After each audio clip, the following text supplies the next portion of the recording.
Hey, it's Clay, and this will be a video chart on ticker symbol NBEV. We will take a look at the 30-minute time frame. Real quick, what do I mean by 30-minute in case maybe you're new to charts? Instead of each one of these candlesticks here representing 1 day's worth of price action, which is what you would normally see, each one represents 30 minutes. So all this here may look like a few weeks worth of time. It's actually just the past couple of days broken down into 30-minute time slices.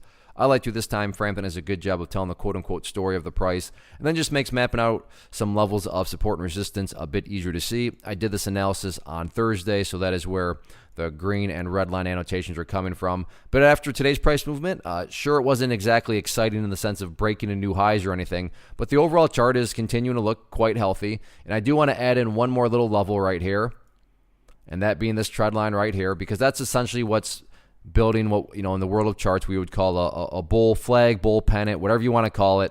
But what's essentially going on here, and this is the actual pattern, because I get it, it's kind of probably hard to see with all the different lines and such, but bull pennant, for you golfers out there, put on your imagination caps if you picture, the golf hole down there. So there you go. Bull pennant pattern is what, so if you want to, impress the ladies or impress the fellas, just say, hey, are you aware that NBEV, the 30-minute chart, has a bull pennant pattern? And I promise you, you will get their number. They will be impressed. But that is the pattern going forward, which brings about nothing new if you watched yesterday's video, but the key portion of the pattern as far as resistance is concerned is $4.80. That is the breakout area. So if you're going to get in trading jargon, a technical breakout, then 480 is going to be that breakout point. You can see right there, didn't quite hit it, but got within the vicinity of it. But definitely back over the course of the week, there's been some times where it was immediately rejected up at that level. So 480 is that key area of resistance as far as the pattern. And then this trend line here is, the ideal level of support. When you say, Clay,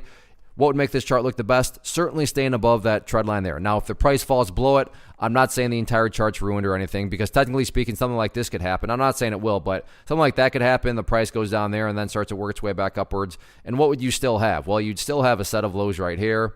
You'd have lows right there. You'd have that low down there. If you picture each of those as stair steps, well, the overall stair steps would still be going in the upward direction. Now, of course, that's not preferable, but it's not like it's a game changer in the bad way or anything else. Now, if the price comes down to 415 and then just crashes down through there, that's a whole different story. But even if the price falls below the trend line, you still do have that overall opportunity to build a higher base at $4.15. All in all, though, interesting pattern going into next week. So yeah, let's see if the bulls can get a technical pattern breakout to the upside. One of the biggest questions that I get is, hey Clay, how do you find the stocks that you trade? So what I've done is put together a free resource guide where I talk about the tools that I use to locate stocks that I find interesting and think may have potential. So if that sounds like something that could add value to you as a trader, then click on the image that is up on the screen right now and I will email you the guide. The guide itself is very short and to the point, and best part, it's completely free. Thanks for watching the video. Let me know if you have any questions.